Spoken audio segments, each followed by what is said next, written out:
Olá, internautas do portal Webterra. Estamos aqui com mais um Webterra Podcast, recebendo o Paulinho Neves, o PC, que tem sua história aqui em Montes Claros, trabalhando como professor tanto da Unimontes quanto da FUNORTE, e fez um trabalho também no esporte, no cenário estadual, trabalhando no América Mineiro, no Atlético, no Cruzeiro.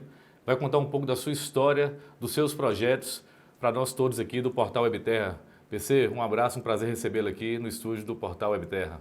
Obrigado, professor André. É um prazer a gente estar aqui de volta, essa sempre um pouco fria, mas sempre calorosa, o norte de Minas, né, com o protagonismo sempre de Montes Claros. É um prazer a gente estar aqui e revendo os amigos, a gente poder apontar a lanterna para trás e ver que nós semeamos muitas coisas boas e colhemos também muitas coisas positivas aqui do norte de Minas. Só para relembrar aqui as pessoas, claro que tem uma vasta quantidade de alunos, né, que passaram por você aqui na região. Eu fui um deles, você foi meu professor na faculdade. Conta um pouquinho da sua história aqui no norte de Minas, como professor, tanto da Unimontes quanto da FUNORTE, e desse trabalho, e claro, relembrar esses bons tempos aqui em Montes Claros. Eu acho assim, né, a gente dá uma introdução. Eu vim, né, de uma cidade pequena, né, sou 10º filho de uma família numerosa, e eu tinha a zona rural como meu ganha-pão e o esporte como hobby, né, que a gente jogava. E quando eu fui para fazer o vestibular em Viçosa, é um fato muito interessante que eu fui para fazer zootecnia, que eu vim da zona rural, né? E aí acabei me encantando com toda a estrutura da educação física. Eu estou te falando porque a minha história em Montes Claros começa aí. Sim. Aí eu chego em Viçosa, fico tudo encantado, e faço vestibular, e faço inscrição para educação física. E volto. Meu pai acorda 4 horas da manhã. Perspectiva rural, vai para o esporte. Porque, né, eu com 17 anos. E 2 anos depois, meu pai, mas estou falando de educação física aqui, você não faz zootecnia? Não. E ficou tudo bem, ele entendeu. E por que eu estou pegando lá em Viçosa? Porque lá eu fiz grandes amigos aqui de Montes Claros, né? O professor Geraldo Magela, que a gente chama carinhosamente de Gezim, o Duda, né? O Pancinho. Hoje reitor de extensão, pró-reitor de extensão da Unimontes. O Maurício. Então, você tem uma ideia, num grupo de 25, a gente tinha 4 de Montes Claros, né? Então, a minha história começa aí. Ali eu comecei a aprender a comer óleo de pequi, comecei a aprender a comer pequi. E aí, a roda girou, né? O G voltou, o Maurício, o Duda. E aí a gente foi girando. Eu saio de Viçosa, aí eu continuo na UFJF, depois faço minha especialização na UFMG, depois nós tivemos até juntos na UTAD, na Universidade de Trás-os-Montes do Alto Douro, onde a gente completa a nossa formação, e aí eu vou para o futebol profissional, muito novo, com 20 e poucos anos, entro no esporte, né, chego lá para pegar uma cadeira achando que ia ser no juvenil, já me deram a equipe profissional com 22 anos. Aí eu passei pelo esporte, pelo Tupi, pelo América Mineiro, pelo Atlético. O América Mineiro foi campeão em 96, né? E o América Mineiro nós entramos em 95 e fomos campeões, né? Disputamos em 97. Até tá 97 o título. Com o saudoso Milagres, que eu tive o prazer de encontrar com ele aqui agora, nos bastidores. Bater uma grande resenha, como sempre, né? Um cara muito bacana, uma marca também lá no América. Você está de parabéns pela contratação, uma boa aquisição, um excelente caráter, um excelente profissional. E aí me deu um time e falou, pô, eu fiquei tantos anos no futebol, preciso fazer outras coisas. E me aprofundei nos estudos e vim para Montes Claros como professor da Unimontes e como professor da FUNORTE. E aí essa história ela continua, né? Que ela começou lá, eu como estudante, com esses colegas, aí vim para o norte de Minas e já me sentia à vontade, né? Sim. E fiz muitos amigos, fizemos um grande trabalho no qual o professor Rogério estava também no laboratório de metodologia do esporte, você como monitor, depois como atleta, e depois você... Como atleta foi a maior história que eu tive com você. E aí... Mas foi bacana que foi a construção de um legado esportivo na faculdade, né? De construir uma equipe, de ter uma participação mais efetiva Naquele momento, os Jogos Universitários teve um resultado muito grande em relação a essa organização que o Labex criou, né, juntamente você, o professor Rogério, todos, e fez com que os resultados aparecessem e vários ex-atletas e possíveis atletas participaram daquele momento. Foi muito gratificante, né? Porque a gente, além da cadeira de treinamento esportivo, além da cadeira do futebol, que na verdade eu estava um pouco saturado, mas eu não podia deixar de falar de futebol aqui no Norte de Minas, né? E aí transmitir a minha experiência pelo que eu já tinha vivido e passado no futebol. E aí nós tivemos a oportunidade de criar o Laboratório de Metodologia do Esporte, no qual nós colocamos todos os alunos que têm envolvimento e têm identidade com os esportes, e nós vimos aí, você é um exemplo vivo disso, né? Que você participou ali em várias etapas, né? Primeiro você começou como atleta, como monitor, depois você foi professor, né, da Unimontes, da FUNORTE, e aí você, por exemplo, é um profissional que serve de espelho para outros, né? Obrigado, e esse modelo aí, ele deve ser perseguido. E aí nós fizemos um trabalho muito bacana aqui no Norte de Minas. Então, com esse histórico, né? Porque eu dei essa volta toda para te contar como que eu cheguei aqui, com esse histórico, com toda essa bagagem aí, né? Que a gente está aqui hoje, sendo muito bem recebido, sendo reconhecido, isso é muito gratificante. Não, com certeza. Então, houve essa história em Montes Claros, claro, sua militância no esporte de anos, mas também focando na educação, como um profissional da área de educação, sempre focou, e você nos deixa, né, naquele momento, uma lacuna que ficou aqui, claro, continuando ainda a parte acadêmica, trabalhando no ensino superior, mas buscou um voo maior na teoria, entrar na administração pública, como secretário, depois almejou a ser um prefeito da cidade de Guarani, que é a sua terra lá, sua região, e fez um grande trabalho. Conta um pouquinho dessa experiência e dessa nova tomada de rumo. Aí é outro time, né? Você vê, a gente viu que o privado com o público, viu aquele resultado que deu. Tivemos aquele título histórico aqui em Montes Claros, Sub-17, você trabalhou na comissão técnica também, né? Essa geração a gente tem contato até hoje, é muito bacana. Então, eu vi essa perspectiva e eu tinha um convite reiteradas vezes do então deputado, já foi prefeito vários mandatos em Cataguases, que era o Tarcísio Henriques. E aí acabei aceitando o desafio de montar a Secretaria de Esporte lá. E aí é que eu falo, aí nós começamos, a gente que deu resultado na vida acadêmica, deu resultado no imediatismo do futebol profissional, que você está nele, você sabe que ele...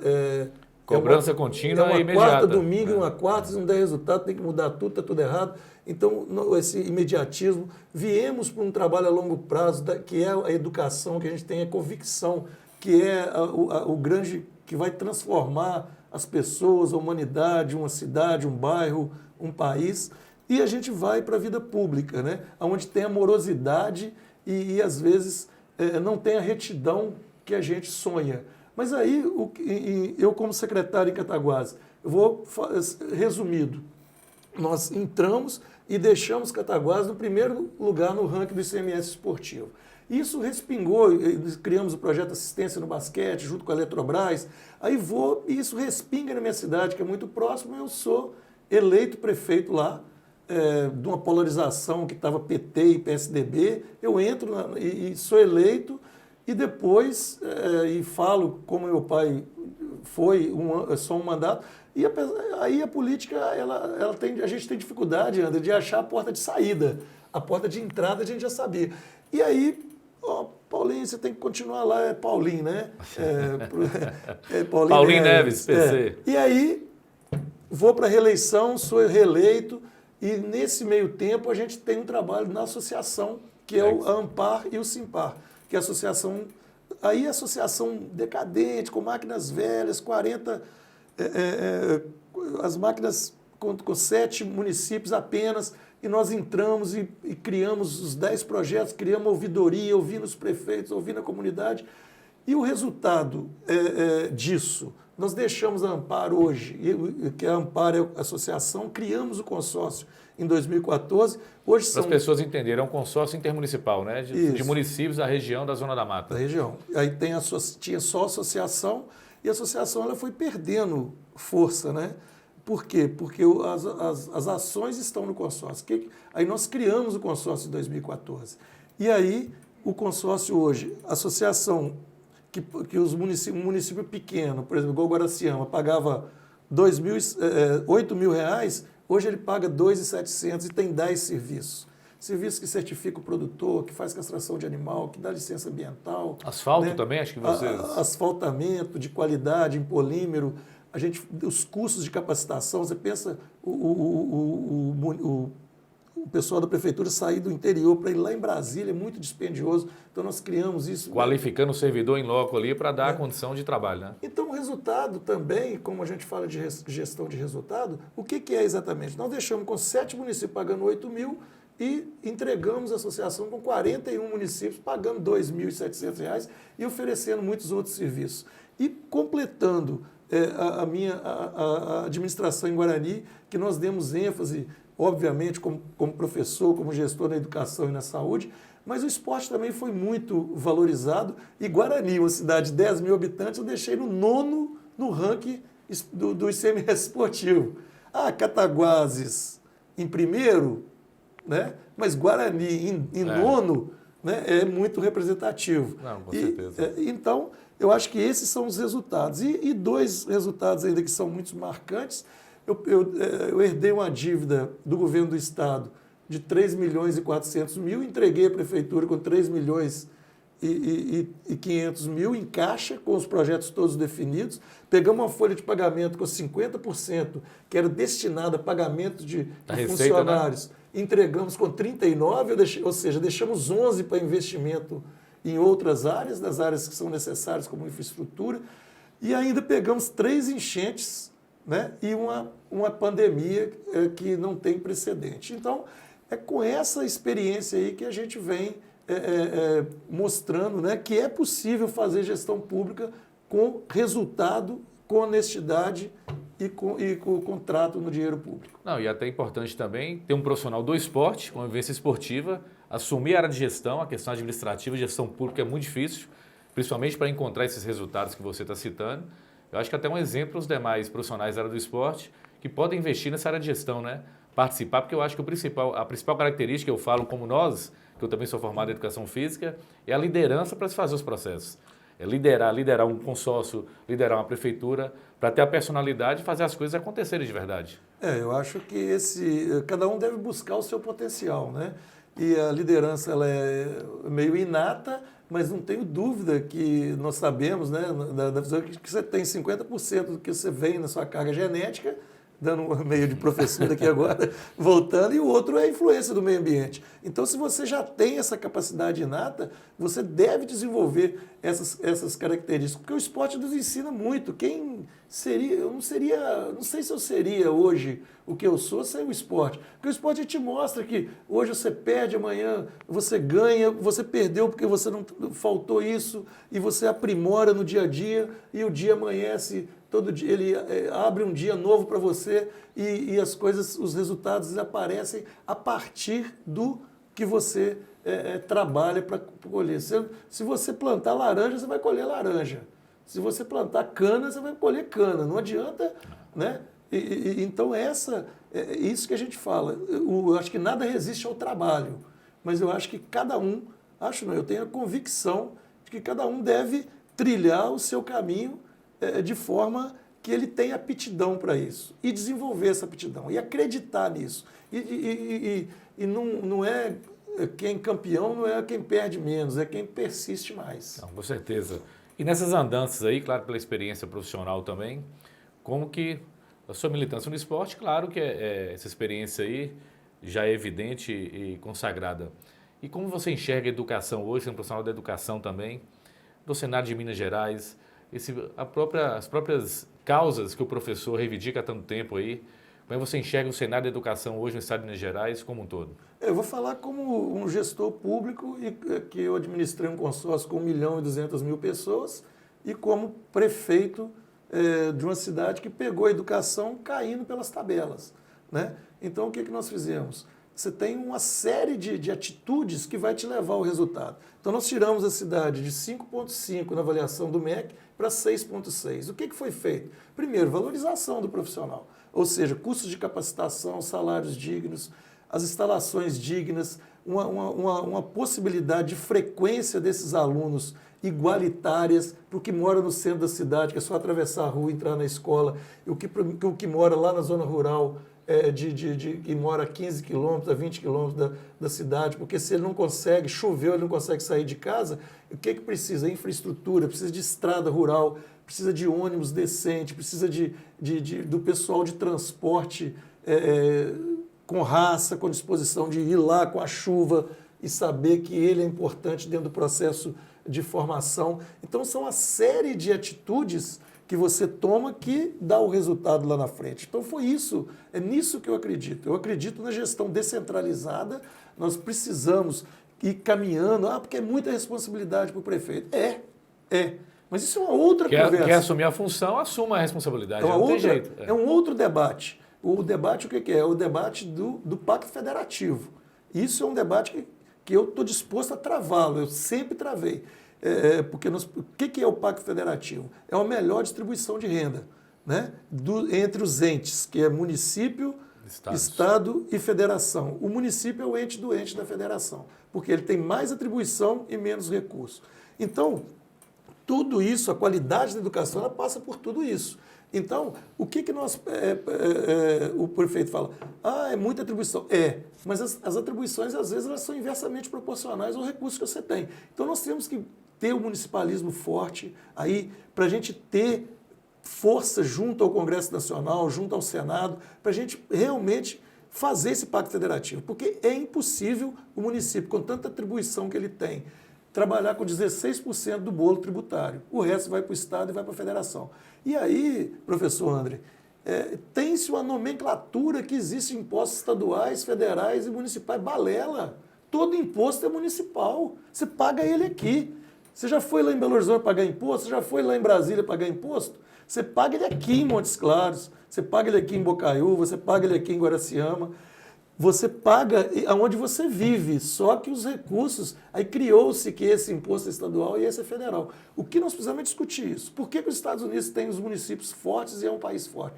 Porque tem um municipalismo forte. Você pega estados... O dinheiro fica para investimento onde você mora, onde você está, né? Para usufruir do benefício. Diretamente proporcional às suas atribuições, porque o recurso está aqui, o imposto é pago aqui, as atribuições são aqui, e o recurso vai para Brasília para voltar em forma de migalhas para cá.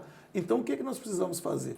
É isso. Esse Pacto Federativo ele tem que ser pauta zero na discussão do Congresso Nacional e do Senado Federal, para que a gente tenha todos esses serviços que a população tanto clama, que você falou tão bem, da educação, eu mostrei um case de educação que nós fizemos, né?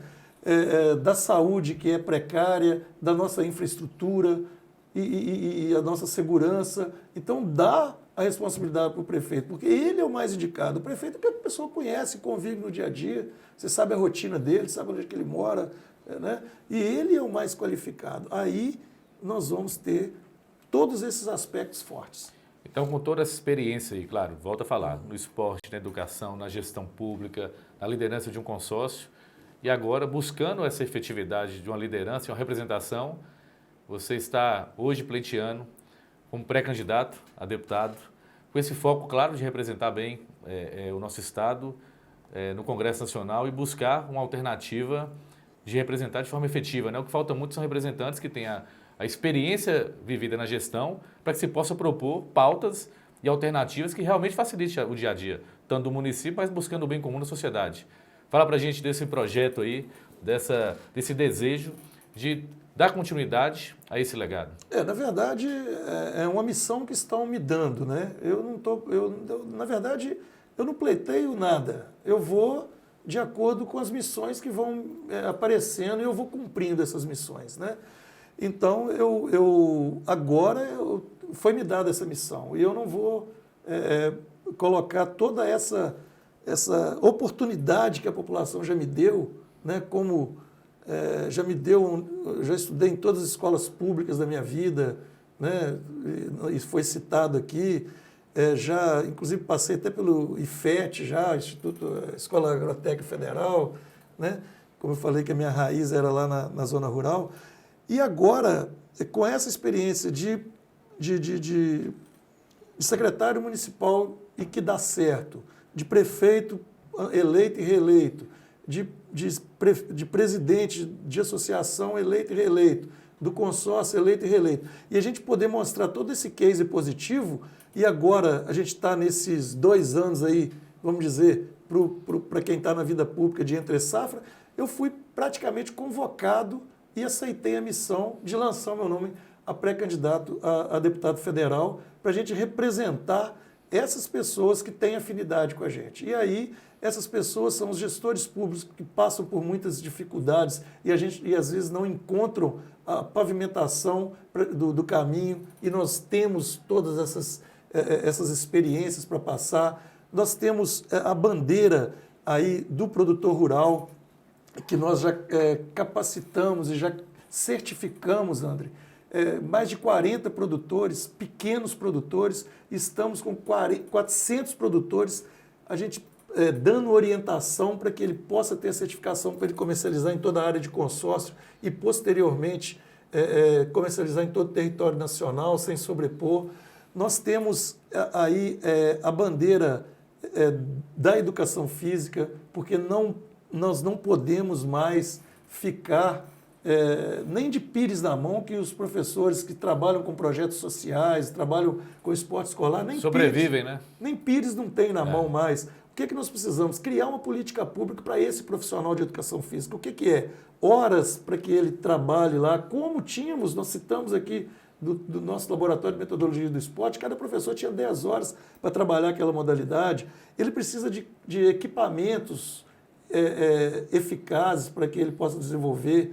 Ele precisa de material, bola, todo o material, e ele precisa também de competições que tenha o perfil de formador. Porque o que se vê hoje na educação física? É apenas um evento. Temos o GENG. O GENG é o início e o fim de tudo. E como é que funciona? Vou te falar com toda a propriedade, e eu não fiz isso na minha cidade.